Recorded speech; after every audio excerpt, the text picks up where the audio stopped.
Millions of people are being urged to send meter readings to their energy supplier to ensure they don't overpay. The average household energy bill is to fall to its lowest point in 2 years from next month. That's after Ofgem, the regulator, lowered its price cap. It'll drop 12.3 percentage points from next Monday, lowering average yearly bills from £1,900 to under £1,700. Now, joining me now is Simon Francis, a campaigner for the End Fuel Poverty Coalition.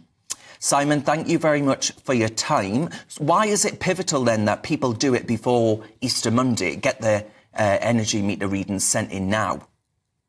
Yeah, so what happens on Monday is those unit costs that you pay for every unit of energy that you use will come down. So that means that if you submit a meter reading now, you'll obviously close off, if you like, the account at the higher level, which you're paying at the moment. And from that point on, you will then move on to a lower unit cost. So that is obviously good news for consumers if they do that. The downside, however, is that whilst these unit costs are coming down, the standing charges, and this is the bit of the bill that you pay every single day just to be connected to the network, they are going up. So in the case of electricity, they're going up 13%, and in the case of gas, they're going up 6%.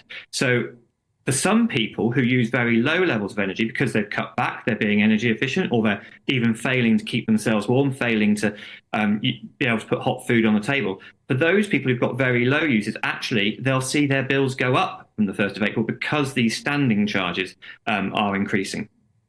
So, Simon, can you explain then to viewers at home why the standing charge is going up? You know, a lot of people will be saying, well, hang on a minute, if I've got, you know, if I'm on holiday for a couple of weeks, why is it that every single day I'm still paying these standing charges?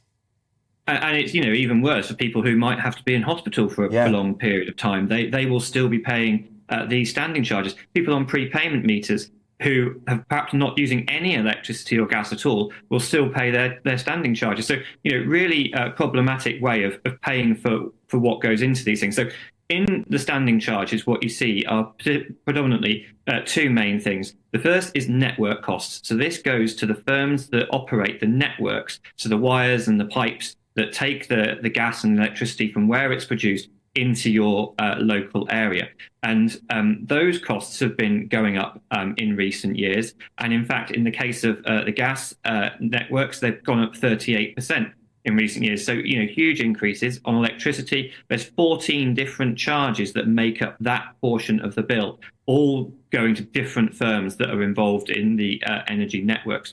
The other big part of the bill, especially when it comes to electricity, is the issues around debt. So I think one of the things that people have been talking about recently is the fact that from the 1st of April, a new charge is being added to people's bills to help energy firms recover bad debt. Now, you might think, well, you know, if people have racked up huge amounts of debt because of the energy crisis, because of the profits that these energy firms have made, you know, then, you know, that the energy firms should perhaps be paying back some of that money to these customers who are in debt. But that's not what happens in 100% of the case.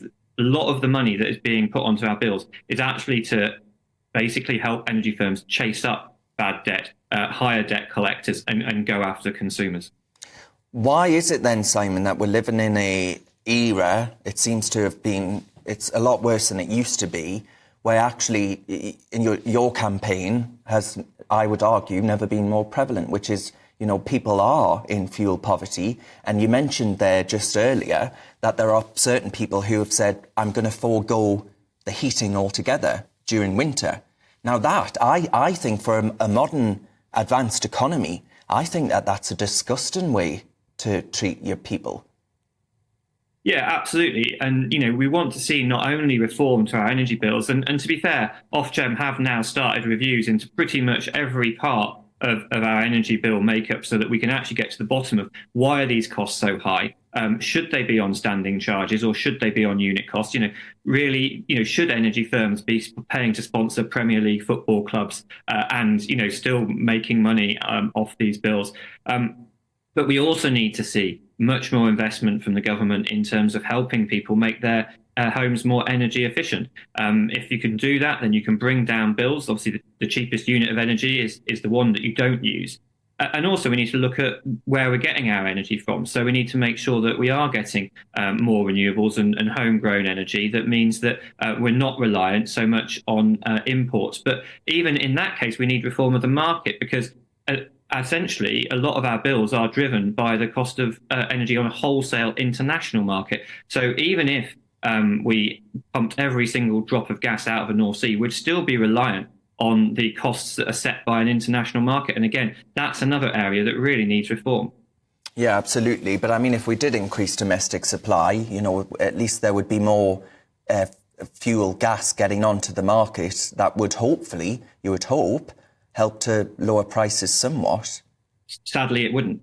It absolutely would not in this case, unfortunately, because the way that the system is set up, the cost of energy is set by essentially global wholesale markets. And some of the energy firms and the market traders that are involved in this have also been making significant amounts of profit from these transactions. So really what we need to do is make sure we're boosting that renewable capacity. We're looking at kind of ways of getting off the wholesale markets so that we can look at community generation. So I know there's a load of great projects that are being done so people can actually put solar panels on the roof of tower blocks, those sort of things. Anything that we can do to get energy created close to home and get us off the wholesale markets is going to be helpful. All right, but I mean, we do accept, surely, that we're going to be dependent upon gas for decades to come, surely. Well, we need to get off it as fast as we can, really, because that's the thing that's really. How do we heat our homes? How do we do that? Well, so this is where the kind of the heat pumps start coming into play, and if we can do that, and I saw your face, I mean, they do. But there's lots of stories of people who've actually had a really good experience of heat pumps. Clearly, there are some teething issues for others, and we need to make sure that those are ironed out. But what we also need to look at is energy efficiency. So that kind of thing so even if you are on gas or you're on a heat pump, you're actually using less energy in the first place. But of course, going back to what we were talking about, if these standing charges still keep on going up, then even if you cut back on your energy use, then clearly the standing charges are still going to kick in. So that's why the current consultation and discussions that are underway on standing charges are so important, and people really need to understand what's going on there.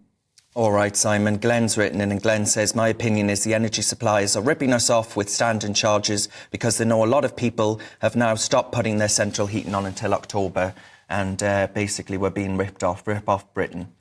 A lot of people of that view. But Simon Francis there, thank you very much for your thoughts.